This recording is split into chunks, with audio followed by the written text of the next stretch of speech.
Hey guys, this is my review for the Bureau XCOM Declassified. So in this game you play as William Carter, who is an agent, and he gets recruited by the Bureau when aliens start attacking the planet pretty much. And then you work as him with the Bureau to try and stop the alien invasion on planet Earth. And you get like squad mates, and you can change their perks and equipment, and you just go on missions to get more like bonuses. So there's not really a lot of missions in this game. Pretty much, you've got about six or seven main storyline missions, which you have to do, and then you've got optional missions, which just give you like extra weapons.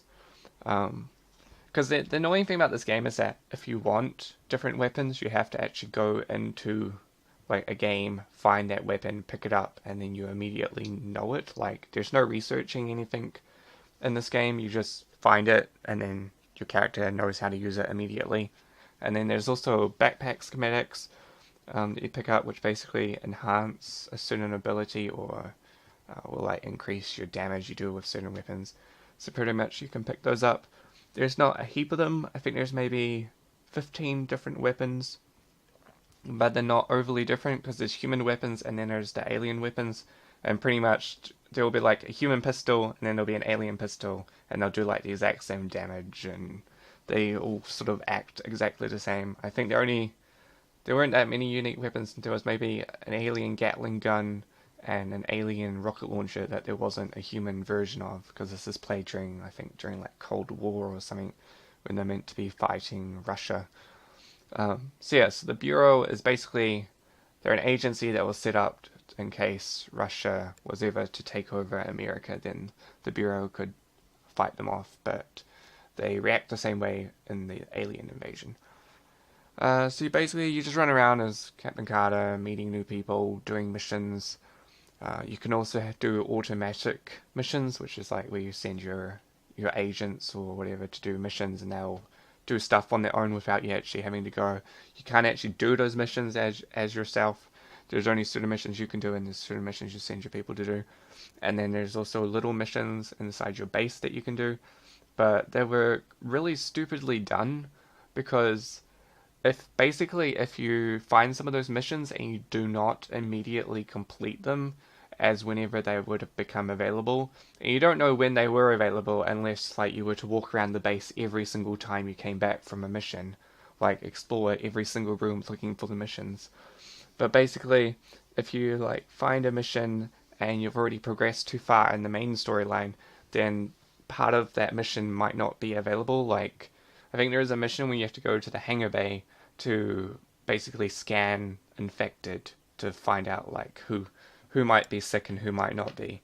So then, the moment I got that mission, the hangar bay was already locked off because the main storyline had just decided that the hangar was locked off, and that was only like, I think like 3 missions and also that they'd already decided to just lock off half the base, which pretty much meant that I couldn't do those side missions because there was just no way to get to those areas, and it never unlocks for the rest of the game, which was utterly stupid because I reckon like they shouldn't have had the mission still available if you can't complete it, but they still put it up there, so it was kind of annoying. Otherwise, this game does like this thing where if your like characters die in a mission, then they die permanently, but you can just recreate them, so it's not a big deal. Um, the weapons are pretty average. I think there's basically just pistols, machine guns, sniper rifles, and bazookas. There's nothing much else in it. Enemies are alright. They don't really change much over the game since the game's not overly long, but you do get quite a few different ones, and there's also a couple boss fights. Personally, I thought the boss fights were kind of stupid because they aren't difficult bosses. They're more just like press buttons to turn off shields or something and then damage them like a normal person. It's not really like they have a huge health or some huge damaging weapon that you have to work out some way to kill them with. They basically just are standard people hidden behind some sort of barrier that you'd have to turn off. The storyline I quite liked until about halfway through, and then it just sort of got pretty meh. It didn't really keep up. Like basically it just went a little bit too crazy for me. Like I didn't like it that much. Otherwise, the graphics were pretty good.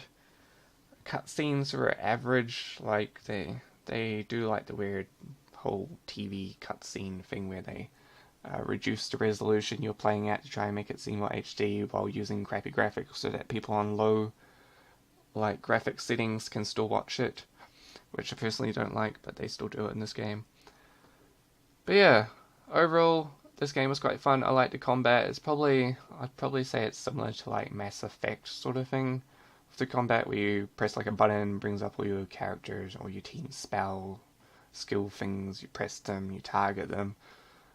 So that was probably the main reason why I stayed playing it, because, I mean, other than that, there's not much this game offers. I know that a lot of people don't like this game because it's an XCOM game, but it's not similar to other XCOM games. It doesn't offer quite as much. Personally, this is the first ever XCOM game I played, so I'm not really like overly biased. So I'm not like judging it based on the previous series. I'm just judging it based on how much I liked it. But yeah, so I quite like the combat in this game. Graphics are pretty good. Storyline's average. But overall, quite fun. Takes about eight-ish hours to complete the entire game, including all the missions you can play, all the playable missions. I didn't complete all of the little mini game missions. I think I missed 3 of them, but they only take like 5 minutes each, so it's not really a big deal for me. I only missed them because they locked off those part of the maps, which was very disappointing. But yeah, so I'd give this game a 6 out of 10 because it's not the most amazing game I've ever played, but it was fun and I did enjoy it.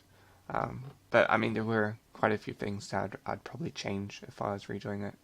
If I was like adding stuff or taking stuff out of the game.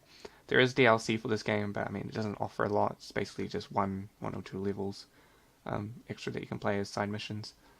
Or weapons, I think there was one of the DLC packs. But yeah, that's just my opinion of the game. If you agree with it or don't agree with it, make sure to drop what you think of the game in the comments below this video. Otherwise, I'm only going to give it a 6 out of 10. Okay guys, see ya.